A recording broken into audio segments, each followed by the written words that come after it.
الله وبركاته. اليوم نتحدث عن طائر الحسون اليماني أو المعروف بطائر حسون الجنوب.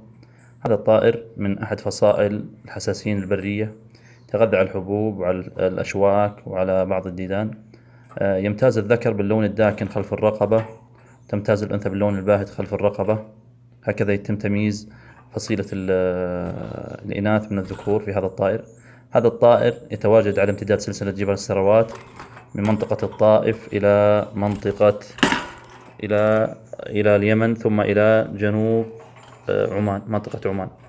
يمتاز هذا الطائر بصوت جميل، يمكن تهجين هذا الطائر مع طائر الكنار وإنتاج بناديق، يمكن تسميعها لأكثر من طائر.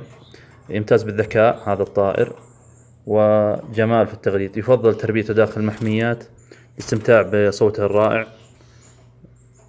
وكذلك يمكن إنتاج فروخ داخل أقفاص للإنتاج وتسميعها على أصوات أخرى من الطيور. هذا الذكر يكون باللون الداكن خلف الكتف، وهذه الأنثى تكون باللون الباهت.